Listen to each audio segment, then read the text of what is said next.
Flatline. Medical term defined as total absence of heartbeat. Clear! Flatline. Term describing the result of exposure to horrifying images. Clear! Flatline. Scream term meaning the ultimate modern horror experience. Clear!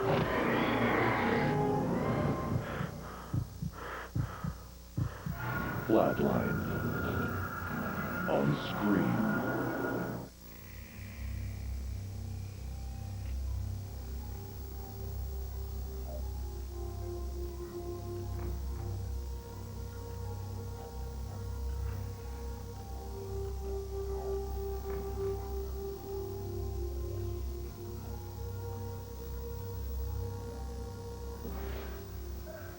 In the late 1970s, he created one of the most horrifying adventure films ever made.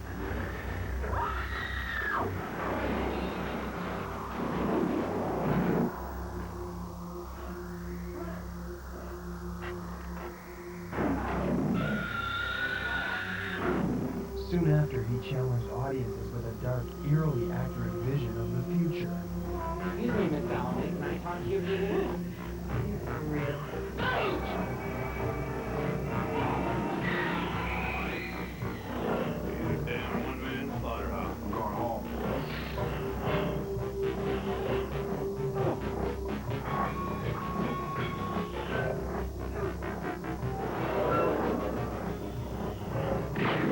But it was a thrill ride through the past that made him a legend around the world. Your fame is well deserved, man. I don't think there's ever been a gladiator's match. So this young man, he insists you are Hector reborn. What's it take you? Why doesn't the hero reveal himself until I call your real name? You do have a name. My name is Gladiator.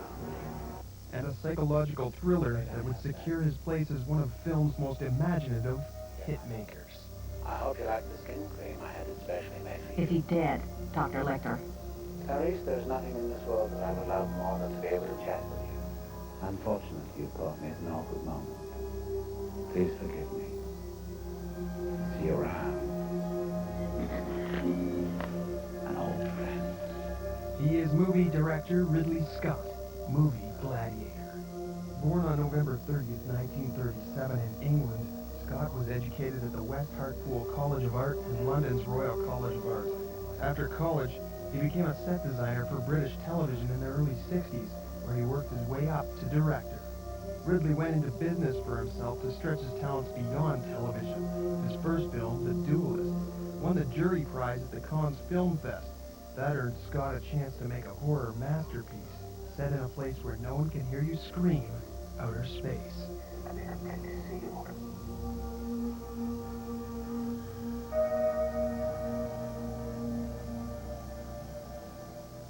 In Alien, on what should have been a routine trip back to Earth, a mining freighter is automatically rerouted to a desolate planet after receiving an SOS signal where the crew discovers a derelict alien ship.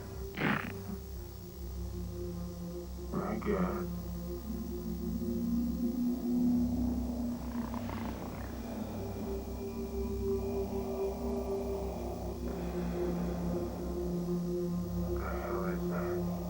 While investigating, one of the crew members comes face to face with the true horror and slips into a coma. The crew welcomes their ill friend, but when he awakens, they find themselves welcoming something else, the most dangerous stowaway ever depicted in film.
Portraying Alien's gutsy heroine, Ripley, made Sigourney Weaver a huge action star.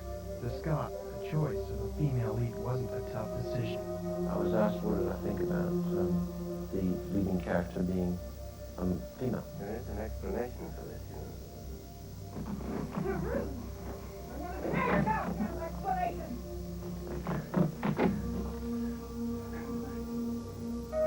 I thought it was no contest. I thought, yeah, why not? You know, it's a great idea. It didn't really hit me as being extraordinarily unusual.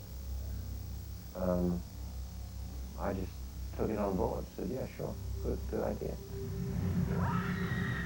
Scott's follow-up to Alien was not as smoothly accomplished. In 1982, the director found himself in the turmoil of producing Blade Runner.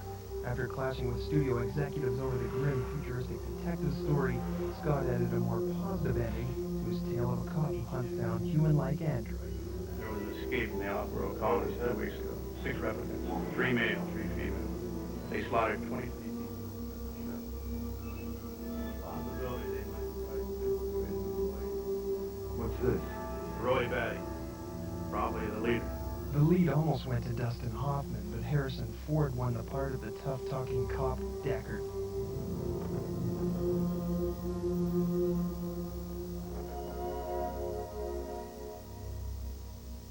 You like our owl? It's artificial? Of course it is. Must be expensive. Very. I'm Rachel. Deckard. The idea came from Philip Dick's novel, Do Androids Dream of Electric Sheep? Philip Dick was, unfortunately died, I think, in recent months, was one of the important science fiction writers. And the idea was adapted, the screenplay was adapted from the book. It was an intense and difficult film for Ridley Scott to make, and the movie was nicknamed Blood Runner by his exasperated crew. But apart from a couple of films like The Day the Earth Stood Still, one or two others, which don't immediately spring to mind, until say 2001, Stanley Kubrick's 2001, certainly for me did film technique sort of cross the barrier of suddenly creating a reality about the idea of a future notion, and you know, and since that process, I think then filmmakers have got more into the techniques and the ideas of how to do this, and it's become really a kind of science.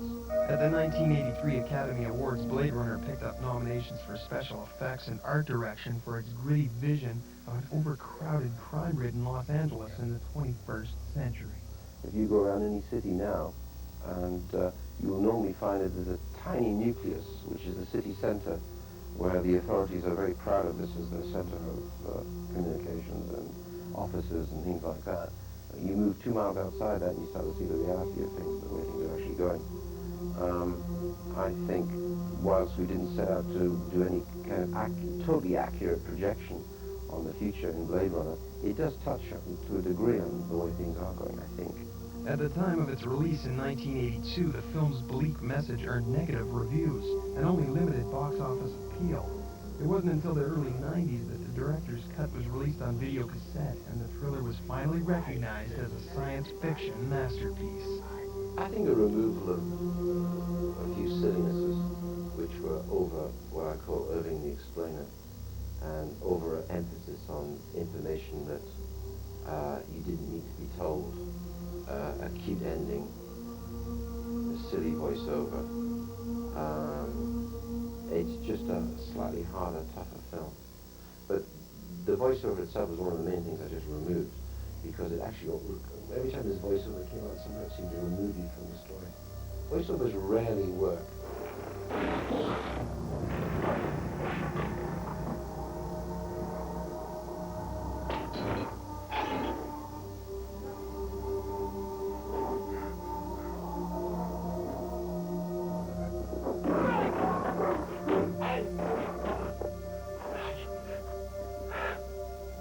That hurt.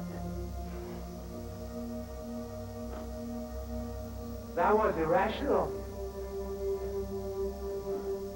Not to mention, unsportsmanlike.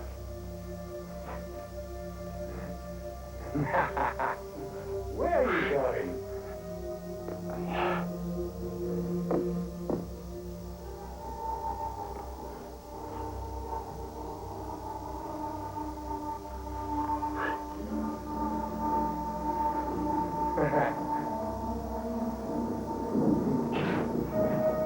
Ridley would also have to wait for the 90s to make another box office smash hit.